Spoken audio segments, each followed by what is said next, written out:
जय हिंद, राम राम, नमस्कार सभी साथियों को जय हिंद। जैसे कि आप सभी ने थंबनेल देख ही लिया होगा कि बॉर्डर रोड ऑर्गेनाइजेशन की वजह से जो ड्राइवर की वैकेंसीज हैं वो आउट कर दी गई हैं और ऑफिशियल नोटिस जो है वो भी आपको देखने को मिल जाएगा। और इसके अंदर हम बात करने वाले हैं आज जो सबसे मेन मुद्दा है कि फॉर्म कैसे अप्लाई करना है, फॉर्म ऑनलाइन है या ऑफलाइन है, किस प्रकार से पेमेंट करनी है। कोई भी गलती फॉर्म को भरने में न करें क्योंकि पीआरओ ग्रीफ का जो फॉर्म है वही सबसे महत्वपूर्ण है, क्योंकि ये जो है इसका फॉर्म सबसे ज्यादा रिजेक्ट होता है, क्योंकि इसकी रिजेक्शन जो मात्रा है वो सबसे अधिक है बाकी भर्तियों के मुकाबले, चाहे वो ऑनलाइन हो चाहे वो ऑफलाइन हो। तो चलो, टाइम ना वेस्ट करते हुए वीडियो में आगे बढ़ते हैं। चैनल को सब्सक्राइब कर लें यदि पहली बार विजिट कर रहे हैं और बेल आइकन को प्रेस कर लें।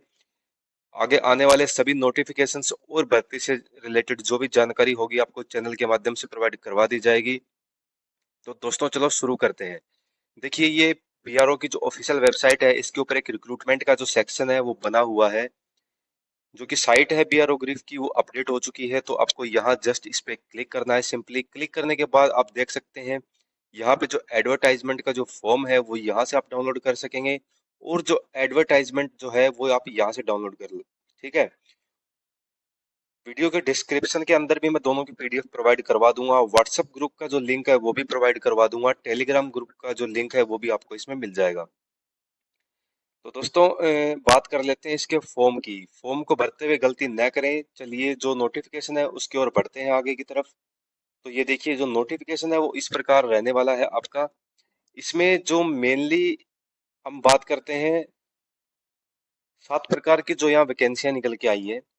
ड्राफ्ट्समैन की, सुपरवाइजर की, टर्नर की, मशीनिस्ट की, ड्राइवर की, ड्राइवर रोड रोलर की, ऑपरेटर एक्सकेवेटिंग मशीनरी की। ठीक है। तो ज्यादातर जो क्वेरी है वो ड्राइवर से रिलेटेड आ रही है, तो आज ये वीडियो मैं ड्राइवर वालों भाइयों के लिए जो है लेकर आया हूँ। जो कि 208 वैकेंसी जो है आपकी यूआर की, एससी की 61, एसटी की 36, ओबीसी की 61 और ईडब्ल्यूएस की 51, टोटल 417 जो वैकेंसियां हैं वो सामने निकल के आई हैं। इसके जो आवेदन है वो ऑलरेडी शुरू हो चुके हैं 16 नवंबर से, और जो इसकी लास्ट डेट रहने वाली है वो आपकी 30 दिसंबर रहने वाली है 2024। तो बात कर लेते हैं अपना एज क्राइटेरिया की। जो आपका एज क्राइटेरिया है दोस्तों, इसके अंदर 18 से 27 साल है जो रहने वाला है। ये देखिए, साफ साफ यहाँ जो है मेंशन किया गया है। आपकी जो यूआर के अंडर यदि आप आ रहे हैं तो आपकी डेट ऑफ बर्थ इन दोनों तारीखों के बीच होनी चाहिए। ओबीसी के अंडर यदि आप आ रहे हैं तो आपकी डेट ऑफ बर्थ है वो इन दोनों डेट्स के बीच होनी चाहिए। एससी एसटी की जो डेट ऑफ बर्थ है वो इन दोनों के बीच होनी चाहिए। ठीक है। जो 4 से 7, 1, 2, 4 और 7 रिक्रूटमेंट के लिए जो भी अप्लाई करेगा ये उसके लिए है। यदि आप सीरियल नंबर 3 के लिए अप्लाई करते हैं, टर्नर के लिए, तो आपकी जो डेट ऑफ बर्थ है इसमें काउंट होगी 18 से 25 में। ठीक है। तो चलिए अब इसमें आगे बढ़ते हैं। अब देखिए, जो नंबर ऑफ वैकेंसीज है वो हमने इसमें चर्चा कर ही लिया है। तो अब मैं आपको इसका जो फॉर्म भरने का जो सही तरीका है वो मैं आपको बता देता हूँ। देखो, आपने क्या करना है, जो ये कंट्रोल नंबर है इसको आपने खाली छोड़ देना है। ये ऑफिशियल वर्क के लिए है। आपने यहाँ एक A4 साइज पेपर जो लिया है ये आपका 75 जीएसएम का होना चाहिए। ठीक है। 75 जो जीएसएम है उसका आपका पेपर होना चाहिए। ये कंपलसरी है दोस्तों। ठीक है। यहाँ पे एप्लीकेशन में लिखा भी गया है, आप देख सकते हैं। तो आपने यहाँ क्या करना है, पासपोर्ट साइज का फोटो लगाना है। उसके ऊपर जो फोटो आप यहाँ लगाएंगे उसको क्रॉस साइन करना है।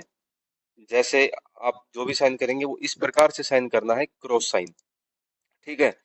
यहाँ पे आपने पोस्ट के अंदर लिख देना है ड्राइवर। ठीक है। ड्राइवर एमटी और ओब्लिक में ओजी, यानी कि ऑर्डरनी ग्रेड। ठीक है। इसके बाद में आपने क्या करना है, रिक्रूटमेंट यहाँ पे आपने क्या करना है, 01/2024 ये आपने यहाँ लिख देना है। ठीक है। उसके बाद में आप किस कैटेगरी से बिलोंग करते हैं, जिस भी कैटेगरी से आप बिलोंग करते हैं आप वहां पे टिक कर देंगे। ठीक है। जिस भी कैटेगरी से आप बिलोंग करते हैं। उसके बाद में क्या है, जो एक्स सर्विस मैन है वो यहाँ अपनी लेंथ ऑफ सर्विस मतलब सर्विस का टाइम लिखेंगे, कितने साल से उन्होंने सर्विस की है। ठीक है। अब यहाँ पे क्या करना है, आपको टेंथ का परसेंटेज लिखना है। मान लीजिए आपका टेंथ में 62.70% है, ठीक है। और यदि आपके पास कोई एडिशनल क्वालिफिकेशन जैसे कि स्पोर्ट्स का सर्टिफिकेट, एनसीसी का बी सर्टिफिकेट, एनसीसी का सी सर्टिफिकेट, या फिर आप ग्रीफ में किसी के फादर या भाई हैं, या रिलेशन सर्टिफिकेट, ओनली ग्रीफ का। अगर आर्मी का है तो वो नहीं चलेगा इसमें, केवल ग्रीफ का। ग्रीफ के जो अभ्यर्थी हैं रिलेशन वाले, उनको 15 नंबर यहाँ ऐड करेंगे, ठीक है। और उसके बाद आपने यहाँ पे टोटल करके ये जो लिख देना है। लेकिन यदि मान लो आपके पास एनसीसी का सर्टिफिकेट है, तो आप क्या करोगे, यहाँ पे जैसे आपका 62.70% है, तो आपने यहाँ पे 10% आपको जो है इसमें मार्क्स मिलेंगे एनसीसी सी सर्टिफिकेट के, तो आपका हो गया 72.70। आपने वो कैलकुलेट करके यहाँ पे लिख देना है, ठीक है। अब आगे चलते हैं इसमें। क्या आप किसी भी कम्युनिटी से बिलोंग करते हैं जो कि माइनर में आती है, जैसे कि सिख है, ठीक है, क्रिश्चियन है, बुद्धिस्ट है, या फिर मुस्लिम है? इसमें से किसी भी कैटेगरी में आप आते हैं तो यस करें, वरना इसको नो करें। एक एक कॉलम आपको जो है इसमें भरना अनिवार्य है। यदि आप नहीं भरते हैं तो आपके फॉर्म जो रिजेक्ट होने का जो चांस है वो बढ़ जाएंगे, और फॉर्म आपका रिजेक्ट कर दिया जाएगा। यदि आप ईडब्ल्यूएस से बिलोंग करते हैं तो यस, यदि नहीं तो फिर नो के ऊपर क्लिक करेंगे, ठीक है। अब आ जाता है आपका इसमें ये नेम। नेम में क्या करना है, ये वाले कॉलम जो है ना, ये आपने खाली छोड़ने हैं। यहाँ से आपने स्टार्ट करना है। जैसे आपका नाम है मान लो दलीप, आपने DALI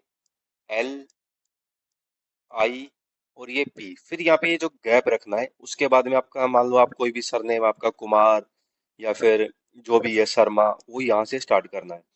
फादर्स नेम में भी सेम ऐसे ही ये चीज खाली रखेंगे। उसके बाद यहाँ पे आपका फादर्स नेम जैसे कि राजेश, RAJESH, ठीक है। उसके बाद में एक खाली छोड़ेंगे और उसके बाद यहाँ लिखेंगे, ठीक है। ये हो गया। इसके बाद बात कर लेते हैं, चलो। इतना होने के बाद में डेट ऑफ बर्थ की, डेट ऑफ बर्थ आपकी जो भी है आपने यहाँ पे लिखनी है, ठीक है। डेट ऑफ बर्थ लिखेंगे। उसके बाद में डेट ऑफ बर्थ मान लीजिए आपकी 10, ठीक है, और 10वां आपका महीना है, और आपकी 96 डेट ऑफ बर्थ है, तो वो इस प्रकार लिखी जाएगी, ठीक है। बात कर लेते हैं परमानेंट एड्रेस की। उसमें भी जैसे आपका वीपीओ है, कोई भी भाई गांव से बिलोंग करता है तो वीपीओ होगा, ठीक है। यहाँ वीपीओ लिखना है।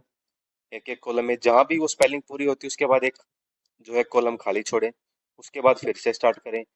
यदि ये यहाँ पूरा होता है इसके बाद फिर छोड़ें, फिर यहाँ पे इसको जारी रखें। यहाँ पे फिर आपने स्टेट लिखना है। जैसे आप हरियाणा से बिलोंग करते हैं तो आपने HARYANA। यहाँ पे आपका जैसे पिन कोड 14, 10 या 15, जो भी आपका पिन कोड होगा वो आपने फिल कर देना है। यदि आपका परमानेंट और प्रेजेंट एड्रेस सेम है तो सेम भरना है, यदि अलग है तो अलग भरना है, ठीक है। अब नीचे बात कर लेते हैं 13 नंबर कॉलम की। 13 नंबर कॉलम जो है ये है आपका पेमेंट का। पेमेंट कैसे करनी है वो हम सबसे लास्ट में डिस्कस करेंगे। यहाँ पे आपने बैंक का name, online payment reference number, transaction date और अमाउंट, ये सब हम बाद में बात करेंगे, क्योंकि ये अलग मेथड है, ये मैं आपको अलग से बताऊंगा। 14 नंबर में क्या करना है, if candidate belong to many, यदि आप एक से अधिक कैटेगरी से बिलोंग करते हैं तो आपको यहाँ पर मेंशन करना पड़ेगा, ठीक है। अब मान लीजिए 15 नंबर में यदि आप एक से अधिक कैटेगरी से बिलोंग कर रहे हैं तो वो आपको यहाँ पे मेंशन करना पड़ेगा। जिसमें जैसे ए कोई भाई एक्स सर्विसमैन ए से भी बिलोंग करता है, ठीक है, और उसके पास सी सर्टिफिकेट भी है, या फिर मतलब जो भी कोई भी, या फिर आप जम्मू एंड कश्मीर के माइग्रेंट है या स्पोर्ट्स पर्सन है, तो आपको वो चीज़ यहाँ मेंशन करनी पड़ेगी। और यदि आप जिसमें भी मेंशन करें हैं उसका आपको यहाँ पे यस या नो, वो आपको जरूर लिखना होगा। जिस कैटेगरी में आप बिलोंग नहीं करते उसमें आपको नो का टिक भी लगाना जरूरी है इसमें, ठीक है। उसके बाद बात कर लेते हैं अपना नेक्स्ट स्टेप। 16 नंबर, यहाँ पे आपने नेम ऑफ एग्जाम, जो भी क्लास आपने पास की है, कौन से साल में पास की है, बोर्ड का नाम, सब्जेक्ट क्या था उसमें, मार्क्स कितने हैं, टोटल नंबर कितने थे और परसेंटेज कितने हैं, टेक्निकल एजुकेशनल, ठीक है। यदि आपके पास भी कोई भी तकनीकी शिक्षा, तकनीकी शिक्षण से संबंधित यदि कोई भी आपके पास डिप्लोमा या डिग्री या कुछ भी है तो वो ये आपको यहाँ मेंशन करना है। अब आप बात आ जाती है लाइसेंस की, इसको बहुत ध्यान पूर्वक भरना है आपने।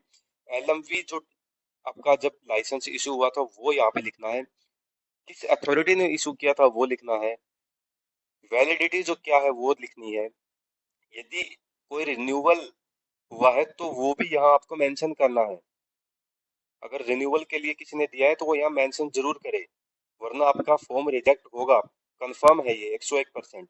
अब एचएमवी का भी सेम ऐसे डेट ऑफ इशू यहाँ पे लिखनी है, उसके बाद में अथॉरिटी किसने इशू किया है और वैलिड कब तक है, और रिन्यूअल हुआ है तो भी आपको यहाँ पे वो चीज मेंशन करनी पड़ेगी। एक्सपीरियंस भी इसमें आपको जो है भरना पड़ेगा, संस्था का नाम, कब से कब तक यहाँ मेंशन करेंगे आप। ठीक है। नेचर ऑफ वर्क, यहाँ पे आपने ड्राइवर लिख देना है।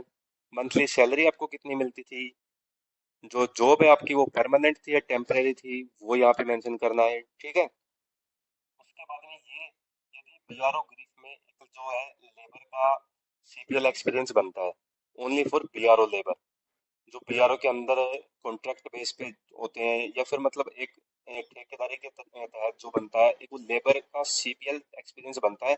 यदि आप उससे बिलोंग करते हैं तो वो आपको यहाँ मेंशन करना है, यदि नहीं तो इसको खाली छोड़ देना है। उसके बाद में जो आपका आधार कार्ड से मोबाइल नंबर लिंक है वो आपको यहाँ पे मेंशन करना है। आधार कार्ड नंबर आपको मेंशन करना है, प्लस में उसकी कॉपी भी साथ में अटैच करनी है। ईमेल आईडी, जैसे मान लीजिए आपकी कोई भी ईमेल आईडी है, मान लीजिए दलीप 42 @ यहाँ ये लगा हुआ है पहले से, एज इट इज लगे रहने दें, दोबारा से @ ना लिखें। फिर gmail.com, जो भी आपका है @ या फिर yahoo.com जो भी है। ठीक है। उसके बाद में प्लेस, आपकी प्लेस आपने यहाँ पे लिखनी है। मान लीजिए इसार, मैंने जैसे ये फॉर्म इसार से फिल किया, या फिर मैंने ये फॉर्म झुंझुनू से फिल किया, यहाँ पे आपको डेट, जिस तारीख को आपने फॉर्म फिल किया है वो डेट, यहाँ पे अपने लेफ्ट हैंड मतलब कि बाएं हाथ के अंगूठे का निशान लगाना है, और सिग्नेचर ऑफ कैंडिडेट यहाँ पे आपने जो भी है जो सिग्नेचर करना है। ठीक है। उसके बाद ये आ जाता है एडमिट कार्ड वाला सेक्शन, ये भी आपने फिल करके भेजना है। ठीक है। इसमें आपने क्या करना है, यहाँ पे आपने फोटो लगानी है, सेम एज इट इज जैसे आपने ऊपर किया था वैसे ही यहाँ पे फोटो लगानी है आपको। ठीक है। फोटो लगाने के बाद में एक से जब फोटो लगाएंगे तो उसके बाद में यहाँ पे आपको अपना नेम लिखना है, सन ऑफ फादर्स नेम लिखना है, विलेज आपका जो भी है, पोस्ट ऑफिस जो भी है, तहसील जो है, डिस्ट्रिक्ट जो है, स्टेट जो भी है आपका, पिन कोड भी मेंशन करना है, आधार नंबर भी यहाँ लिखना है। अच्छा, अब क्या है इसमें, ये नेक्स्ट स्टेप है, at the time of submission of application form, यहाँ पे आपको अपना सिग्नेचर करना है और बाएं हाथ का अंगूठे का निशान यहाँ पे लगाना है। बाकी किसी पे सिग्नेचर मत करना, ना किसी पे अंगूठे का निशान लगाना, वरना आपका फॉर्म जो है रिजेक्ट कर दिया जाएगा। क्योंकि इसके अंदर सबसे महत्वपूर्ण जो बात है वो है ध्यान रखने वाली, फॉर्म को फिल करते टाइम। ठीक है। महत्वपूर्ण बातें हैं ये, वरना आपका जो फॉर्म है वो रिजेक्ट हो जाएगा। किसी पर भी आपको साइन नहीं करना है यहाँ, और किसी पर भी आपको थंबनेल या फिर जो थंब है उसका वो नहीं लगाना है, किसी प्रकार की कटौती नहीं करनी है। केवल पहले वाले सेक्शन में, केवल इस वाले सेक्शन में आपने जो है सिग्नेचर और अपना बाएं हाथ के अंगूठे का निशान लगाना है। आशा करता हूँ आपको समझ आ गया होगा। तो अब आप बात कर लेते हैं कि जो पेमेंट है वो आपने कैसे करनी है। हमने जो छोड़ दिया था पेमेंट का जो मुद्दा, उस पर बात कर लेते हैं। देखिए नीचे आएंगे स्क्रॉल डाउन करते हुए, जो पेमेंट का जो लिंक है मैं वो वीडियो के डिस्क्रिप्शन में भी प्रोवाइड करवा दूंगा आप सभी को, वहां से भी आप लिंक के ऊपर क्लिक करके पेमेंट कर सकते हैं। ठीक है। ये देखिए ये आ गया पेमेंट वाला, ये जो लिंक है मैं डिस्क्रिप्शन में प्रोवाइड करवा दूंगा, वहां से आप क्लिक करके पेमेंट कर सकते हैं। ये देखिए जो ये लिंक है यहाँ पे आपने क्लिक करना है सिंपली। ठीक है।